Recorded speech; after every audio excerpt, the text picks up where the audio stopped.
교회력에 의하면 성령 강림 후 첫 번째 주일은 삼위일체 주일로 지킵니다.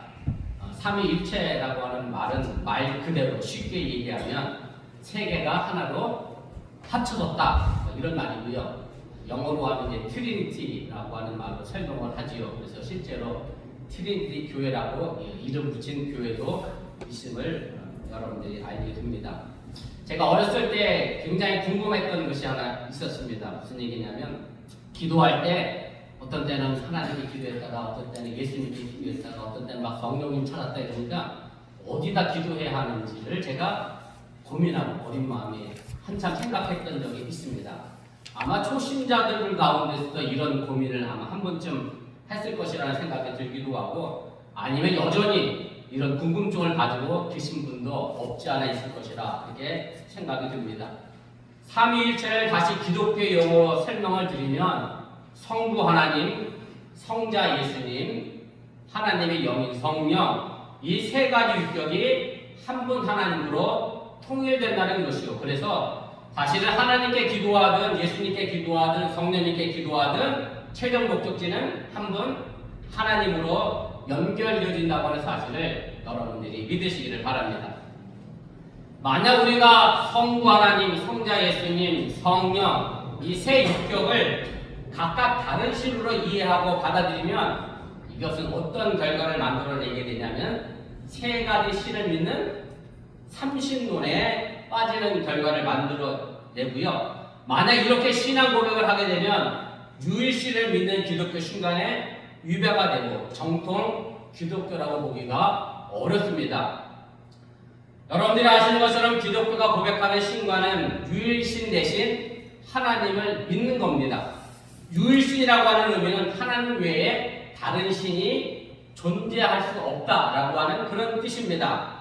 그런데 여기서 오해하지 말아야 할 것은 다른 신이 존재할 수 없다는 것이 귀신이 없다는 뜻이 아니고요. 유령이 없다는 뜻이 아니고 온갖 잡신이 없다는 뜻이 아니라 진짜 창조주로서 참된 신은 오직 하나님 한 분이라고 하는 의미가 담겨져 있다라는 사실을 여러분들이 오해 없이 받아들이시기를 바랍니다.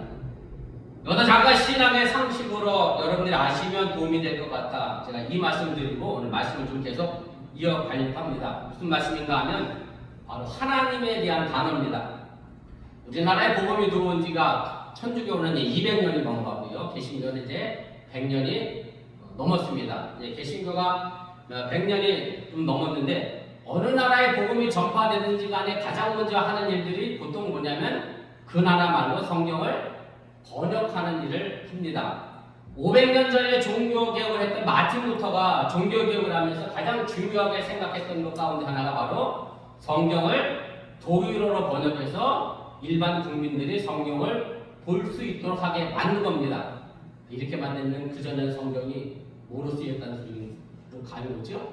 독일어가 아닌 다른 언어로 쓰였다는 거예요. 그럼 뭘로 쓰였느냐면 라틴어로 성경이 쓰여졌습니다. 그래서 라틴어를 배운 신부 외에는 성경을 읽을 수가 없었고요. 일반 국민들은 라틴어를 모르기 때문에 성경 자체를 읽지를 못했습니다. 그래서 앞으로 신부가 설교하는 내용이 곧 하나님 말씀, 성경 말씀인 줄 알고 받아들인 거예요. 그래서 연옥이라는 말도 생겨나고 알게 된 언제부터 신부가 만들어서 막 하기 시작했던 이유 중에 하나가 일반 국민들은 성경을 못 보는데 신부가 앞에 서서 하고 싶은 말 그대로 다 해서 중세에 천주교가 타락하는 그런 배경이 될 수밖에 없는 그런 여건이 됐습니다.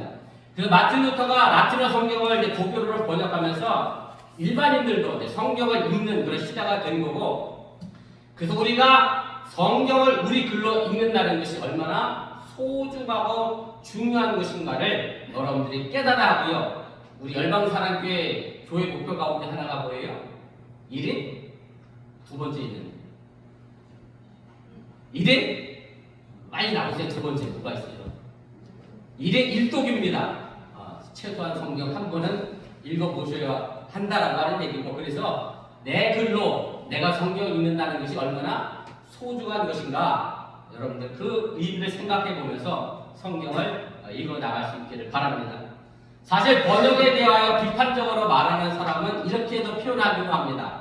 번역은 반역이다 라는 말로 설명을 하는데, 이 말의 의미는 번역하다 보면 원래 의미를 왜곡하는 경우도 생기게 되고, 때에 따라서는 그 의미를 정확하게 전달할 수 없는 경우도 생기기 때문에, 아무튼 번역이 잘못됨으로 해서 그 뜻을 제대로 전달할 수 없게 만들고 오해하게 만들기도 한다는 것이 번역은 반역이라는 말로 설명을 하기도 합니다.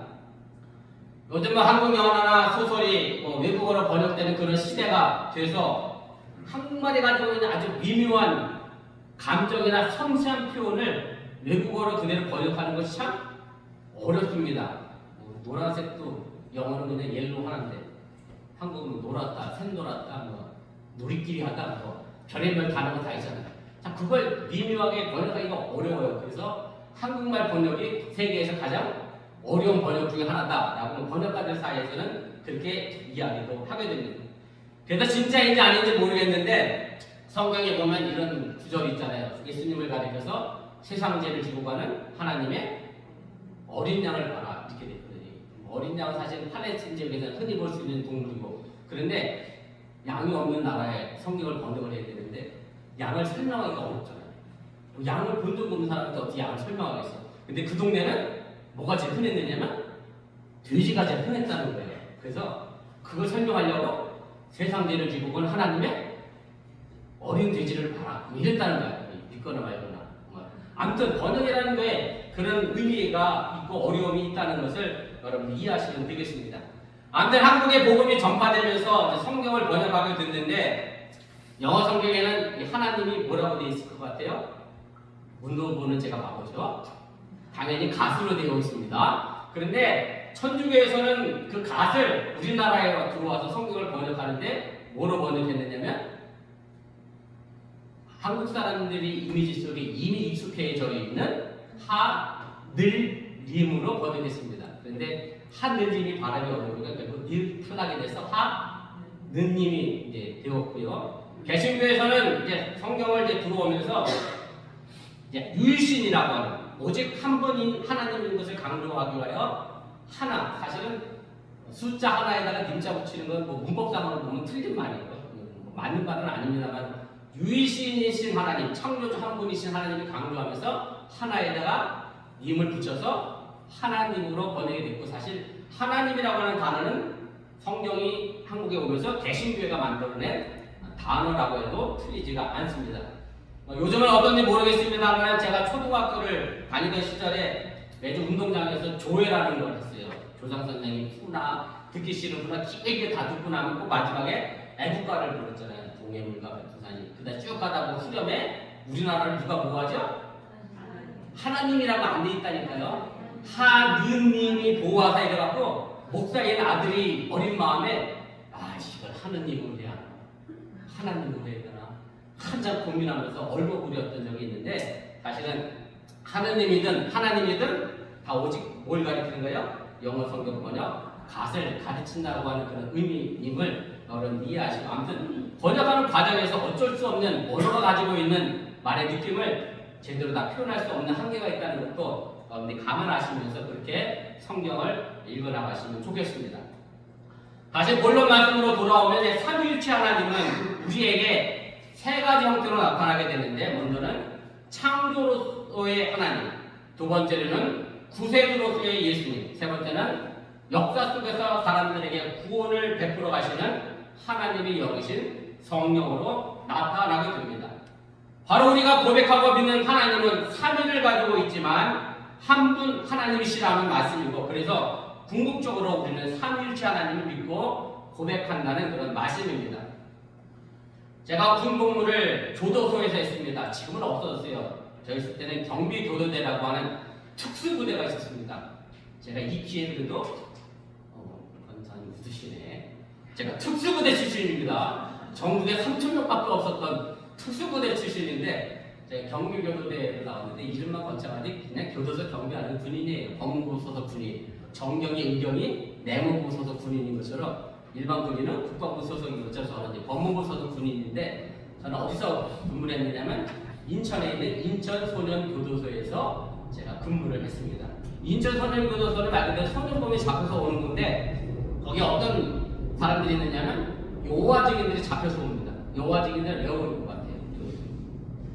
네? 군대를 거부하죠. 집총 거부합니다. 국기에 대한 맹세 안 해요. 그래서 그거 거부 때문에 이제 대신 교도소로 오는데 연애하고 있잖아요. 뭐 순교자면 뭐 연애 뭐 30년 40년 떼거지로 와서 개 하나로 연애하고 오 순교자로 막 취향하고 가요. 근데 제가 여호와 증인 청년들하고 숱한 논쟁을 제가 신학생으로서 피터지게 교도소를 했는데 여호와 증인들은 두 가지를 굉장히 거부합니다. 그 첫째는 여기 관리 쉽지 않아요. 이거 믿지 않고 무시하고 거부합니다. 왜 그럴 것 같아요? 궁금하죠? 나중에 기회 되면 말씀드리고 설교가 길어집니다. 자, 또 하나 여호와 증인들이 안 믿는 게 삼위일체 교리를 믿지 않습니다. 정통 교회 문제가 삼위일체 교리를 믿는다는 것에 있다고 하는 얘기고 왜 그럼 그 사람들이 안 믿느냐면 성경에 성자, 성부, 성령이 하나다라고 하는 정확한 문구가 존재하지 않기 때문에 여호와 증인들은 그 사실을 믿지 않는다라고 이야기를 합니다. 제가 알기로는 이 지역에도 여호와 증인들이 분명히 있으실 텐데 그분들과 논쟁에서 이길 생각은 하지 마시고 절대 못 이깁니다. 세뇌가 되신 분들이라 꼭 이런 것에 빠져서 이런 종교에 가시는 분들이 있다면 돌이킬 수 있도록 권면해 줄 수 있기를 바랍니다. 그런데 사실 삼위일체 하나님을 우리가 이해하고 설명하는 것은 결국 쉽지는 않습니다. 그래서 삼위일체의 신비라는 말로 표현을 하고 말 그대로 세 사람인데 한 사람이라는 것을 사람의 이성으로 이해하기가 어려운 것이 분명한 사실입니다. 제가 분명하게 자주 설교 시간에 하는 말이 있습니다. 하나님을 사람의 이성의 수준으로 이해하고 믿지 마십시오라는 말을 자주 합니다. 왜냐하면 하나님을 사람의 이성으로 이해하고 믿으면 하나님은 딱 누구 수준 차이예요? 예, 내 이성의 수준에 머물러 계신 분입니다.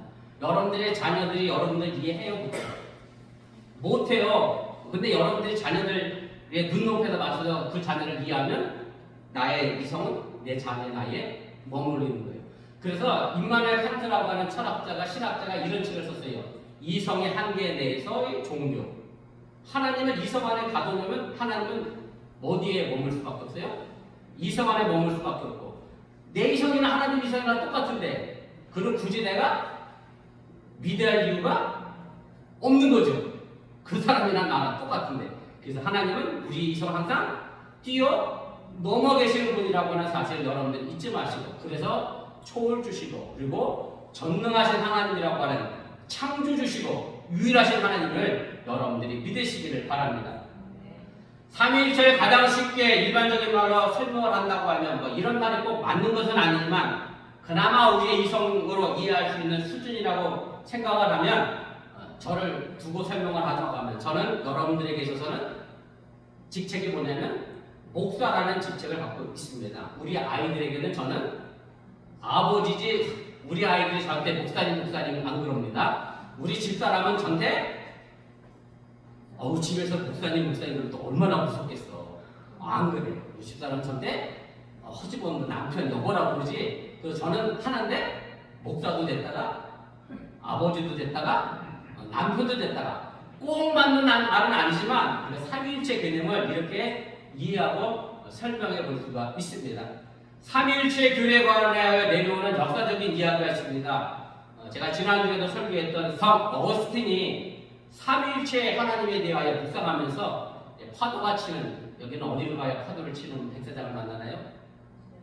버지니아 비치를 봤어요. 성 어거스틴이 버지니아 비치를 봤는데 어린아이가 버지니아 비치에서 파도 앞에서 모래성을 열심히 막 쌓고 있습니다. 그런데 파도가 휙 한번 올라오면 모래성이 어떻게 될까요?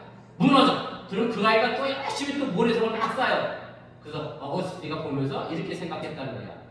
참 쟤도 어리석다. 파도 한번 치면 없어질 모래성을 뭐 이렇게 열심히 쌓나. 그러다가 자기 머릿속에 번뜩 떠오른 게 하나 있는데 이 파도 앞에서 모래성을 쌓는 아이와 하나님을 인간의 이성으로 이해해 보겠다고는 나와 누가 더 멍청하고 바보일까?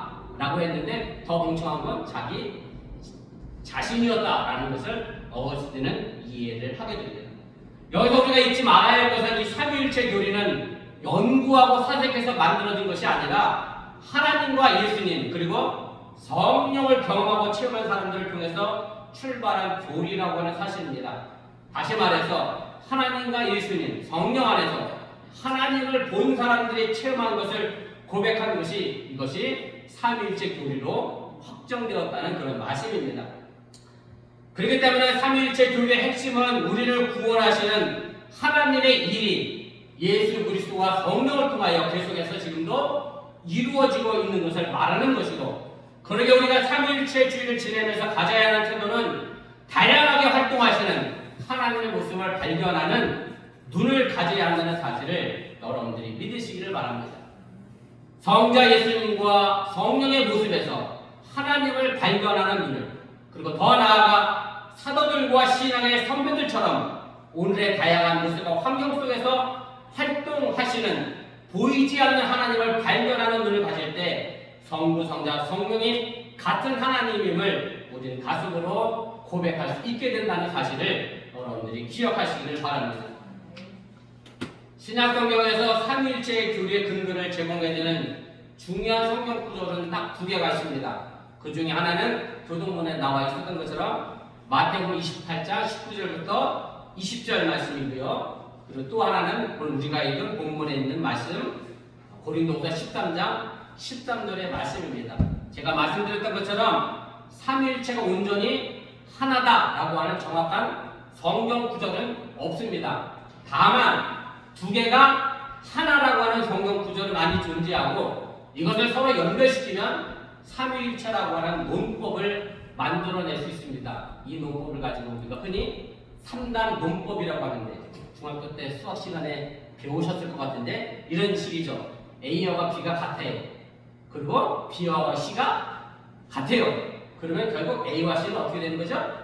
같아지는 거죠. 또 하나 예를 든다고 하면 사람은 동물이고 동물은 모두 죽는다 그러면 사람은 결국 죽는다. 이런 식의 논리가 3단 논리입니다. 이런 성경 구절이 많이 있는데 제가 몇 가지를 좀 소개해 보려고 합니다. 첫째는 예수님과 하나님 같다는 얘기예요. 요한복음 10장 30절이죠. 나와 아버지는 하나이시다. 예수님과 진리의 성령이 한 분이라고 예수님은 말씀합니다. 보혜사 곧 아버지께서 내 이름으로 보내실 성령 그가 너에게 모든 것을 가르치고 내가 너에게 말한 모든 것을 생각나게 하리라. 그가 또 다른 보혜사를 너에게 주사 영원토록 너희와 함께 있게 하리니 그는 진리의 영이다. 아무튼 삼위일체 교리된 능력은 수백 년 동안 지속되어 왔고 이 교리가 확정된 것은 325년 니케아 공의에서 공인된 것으로 그렇게 알려져 있습니다. 결국 신약 성경에서 언급하고 있는 이 두 구절은 삼위일체 교리를 확립하는 근거를 제공하고 있고 구약 성경에서 말하고 있는 유일신 하나님에 대하여 부정하지 않으면서 예수 그리스도와 성령의 존재를 하나로 통일되게 하는 근거를 마련한 성경 구절이 된다는 말씀입니다. 그리고 내용적으로 보면 마태복음의 말씀은 선교와 전도에 관한 말씀이고 오늘 본문의 말씀은 사도 바울이 복을 빌어주는 말씀으로 사용된 그런 차이가 있을 뿐입니다. 아마 모든 교회 예배 마지막은 축도로 끝을 맺습니다. 이 축복 기도는 사실 전도사는 할 수가 없는 거고요. 안수받은 목사만 할 수 있는 그런 특권입니다. 목사님도 그렇고 저도 그렇고 저는 준4까지 했거든요. 요즘 준2로 끝나고 정년 넘어가니까 그죠? 저는 준4까지 전도사를 해와서 정일돼야 이제 목사 안수받고 축도할 수 있는데 목사님 KMC는 심사를 받아요. 매년 논문도 쓰고 시험도 보고 자격심사도 하고 포맨 통과도 하고 우리 김 목사님 우리 미주연의 오랜 시간 자격심사위원장도 하시고 포맨 통과도 하시고 과정고시 위원도 하시고 이런 과정을 많이 하셨는데 여기는 안 그럴 것 같은데 한국의 직구준 목사들이 전도사가 돼서 막 목사 안수 받으면 그동안 예배를 주기도문을 끝내다가 이제 목사 안수 받고 나면 그 다음쯤 뭐 해야 돼요? 이제 축도해야 되잖아요. 성찬식도 준비해야 되고 축도해야 되잖아. 그럼 축도 한번 해봐 시키는 목사님이 있어. 그래서 그거 못할까봐 달달 외웠던 성경 구절이 하나 있는데 그게 뭐예요? 네? 그게 고린도후서 13장 13절입니다. 주 예수 그리스도의 은혜와 하나님의 사랑과 성령의 교통하심이 있을지어다. 물론 여기에 부연 설명을 거쳐서 뭐 독생자 예수를 보내신 하나님의 놀라우신 사랑과 십자가에서 피 흘려 죽으신 뭐 이렇게 길어지긴 하지만 예수님의 은혜, 하나님의 사랑, 정의의 교통하심, 이것이 목사님들이 하는 축도의 가장 원형이라고 하는 사실을 여러분들이 기억하시기를 바랍니다. 사도 바울은 자신의 편지를 마무리하면서 항상 교회에 축복하는 말로 끝을 냅니다. 그 축복의 대부분은 사실은 뭐와 연결시키느냐면 예수 그리스도와 연결시켜서 축복의 말을 하고 마칩니다. 그래서 이렇게 돼 있어요. 제가 바울서신 전공하는 사람이라 주 예수 그리스도의 은혜가 너희에게 있을지어다. 로마서, 고린도전서, 갈라디아서, 빌립보서, 데살로니가전서, 빌레몬서에 이렇게 끝을 냅니다. 그리고 오직 고린도 후서에만 뭐가 있느냐면 예수님의 은혜, 하나님의 사랑, 성령의 교통하심이 들어가 있습니다. 물론 사도 바울이 삼위일체의 교리를 근거해서 이 말을 쓴 것은 아니고요.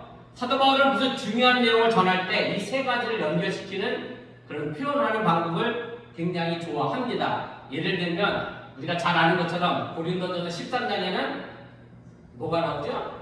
믿음, 소망, 사랑이 나오고, 또 고린도 교회가 은사 문제로 갈등하고 분쟁할 때 고린도전서 1장에 보면 사도 바울이 교인들에게 너희는 같은 마음을 가지라 했고, 같은 뜻을 품으라고 했고, 같은 생각을 가지라고 했고, 12장에 가면 한 성령, 한 주, 한 하나님을 사용을 했습니다.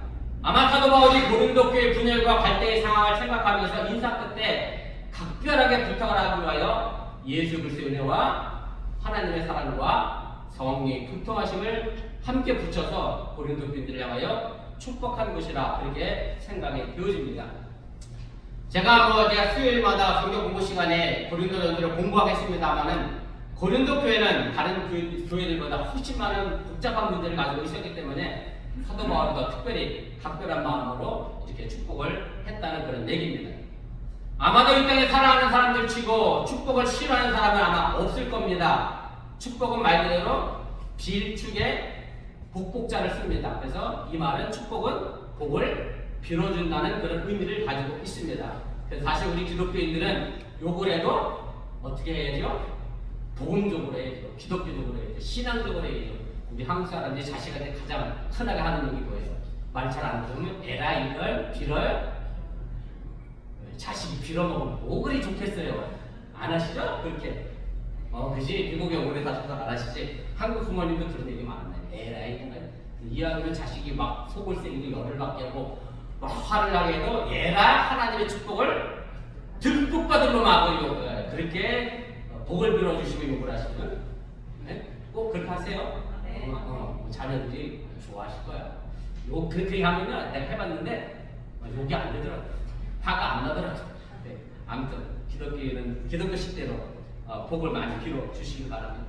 하나님이 아브라함을 불러서 맡기신 일이 뭐냐면 너는 복의 근원이 될 것이다 라고 하면서 복의 베개자로 아브라함을 불러주셨는데 사실은 아브라함이 뭐 잘나서 불러주셨으니까 하나님 은혜로 아브라함이 복의 베개자로 부름 받은 거거든요. 사실은 아브라함이 잘나서 부름 받은 게 아니라면 나도 하나님께 뭐로 부름 받은 거예요? 복의 베개자로 부름 받았다라고 하는 사실을 여러분들이 잊지 마시길 바랍니다.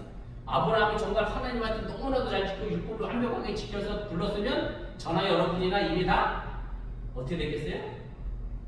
네, 복의 근원은 무슨 복의 근원이겠어요?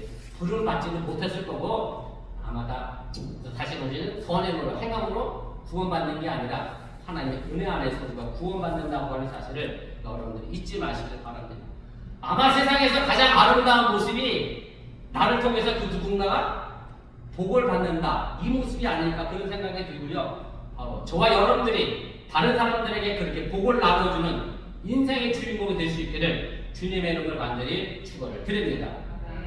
예배는 대개 축도로 끝을 맺습니다. 그런데 축도는 예배의 마침표가 아니라 예배의 쉼표입니다. 쉼표 우리 찬양자분들 아시죠? 쉼표에는 뭘 해야죠? 쉬어야 돼요. 어떤 사람이 노래 부르다가 죽었대잖아요. 안 쉬어서 쉼표에 앉아서 쉼표는 쉬어야 돼요. 그 노래 불러요. 그래서 베스터만이라는 신학자가 축복 기도를 이렇게 정의를 내렸어요. 예배 안에서 일어나는 일과 예배 밖에서 일어나는 일을 연결짓는 다리가 축복 기도다. 축복 기도를 받는다는 것은 우리의 일상적인 삶에 하나님의 축복을 끌어들이는 것이고 나 혼자의 삶이 아니라 내 삶에 하나님이 함께 나아가는 것을 기도하는 것이 축복 기도 속에 담겨져 있는 그런 내용입니다. 그래서 우스갯소리로 어떤 목사님들이 그런 얘기를 합니다. 이 세상 기독교인들이 교회 안의 모습과 세상 속의 모습과 너무 다른 이유가 뭐냐면 축도를 잘못해서 그렇다는 거예요. 우리 축복 기도할 때 저는 여러분들 보지만 여러분들 어디 보시죠? 예? 땅을 보세요? 저는 이 앞을 보시잖아. 아니면 저를 향해 서 있잖아. 그래서 이렇게 저를 쉽게 말하면 문 등지고 축복 기도를 받잖아요. 그래서 등을 돌려서 딱 나가버리면 축복 기도 받았던 건 어떻게 버려? 잃어버리는 거예요. 교회 안에서만 성도가 됐다가 문 밖에 나가면 다시 세상 사람 되는 거여서 축복 기도를 어떻게 하라고 하냐면 교인들을 돌려 세워놓고 문 밖으로 이렇게 밖을 보게 세워놓고 그리고 축복 기도하면 교회 안에서도 성도, 밖에서도 성도. 무슨 한번 이렇게 할까요? 우스갯소리로 하는 얘기입니다만은 안과 밖이 달라서는 안 된다라고 하는 이유. 하나님의 축복이 이 안에만 머무는 것이 아니라 세상 속에서도 여전히 우리에게 존재해야 한다는 사실을 여러분들 잊지 마시길 바랍니다. 사도 바울이 고린도 교회에 축복한 이 기도는 우리 모두에게 필요한 복이고 이 복을 가지고 세상에서 늘 승리하시고 하나님의 영광, 예수님의 향기와 성령의 능력을 보여주시기를 주님의 이름으로 간절히 축원을 드립니다. 사도 바울은 제일 먼저 주 예수 그리스도의 은혜가 성도들과 함께하기를 빌고 있습니다. 사도 바울이 삼위일체 교리를 생각해서 이 축복의 문구를 만약에 만들었다라고 하면 사실 뭐부터 나와야 정상일 것 같아요? 우리가 흔히 생각하면, 일반적으로 생각하면 하나님의 사랑이 먼저 나와야 할 것 같은데 사도 바울은 그렇지 않고 주 예수 그리스도의 은혜가 먼저고요. 그 다음이 하나님의 사랑입니다. 왜 그런가 하면 사도 바울은 예수님의 은혜를 뼈저리게 느끼고 경험했던 사람이기에 그 무엇보다 예수님의 은혜가 소중했기 때문에 이것을 제일 먼저 앞세우고 있다라고 하는 얘기입니다. 제가 지난주에 설교했던 것처럼 예수 믿는 사람을 잡아 죽였던 존재였던 자신이 지금은 예수님의 은혜로 말미암아 새롭게 변화되어 복음을 전하는 사람으로 바뀌었으니 그 예수님의 은혜가 얼마나 소중했는가 하면 로마서 8장 39절에 그래서 이렇게 고백을 하죠. 높음이나 깊음이나 다른 어떤 피조물이라도 우리를 우리 주 그리스도 예수 안에 있는 하나님의 사랑에서 끊을 수 없으리라. 사도 바울이 이 은혜가 그렇게 소중했던 까닭은 그가 경험했던 절망의 깊이가 너무 깊었던 까닭이고 흔히들 죄가 많은 곳에 뭐가 많아요?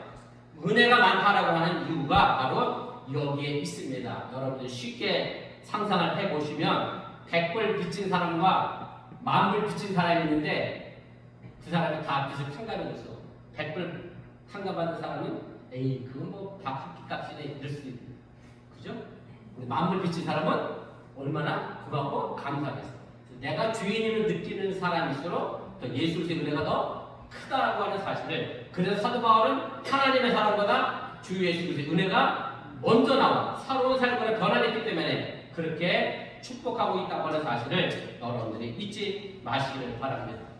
요한복음 6장 16절부터 21절에 보면 예수님이 바다 위를 걸어오시는 장면이 나옵니다. 바다 위를 걸어오신 예수님을 배로 영접해서 드렸더니 21절에 뭐라고 되어 있느냐면 저희가 가려던 땅에 이르렀다라고 성경은 기록합니다. 예수님이 함께하면 우리가 가려는 곳에 이미 도달하게 된다고 하는 사실을 믿으시기를 바랍니다.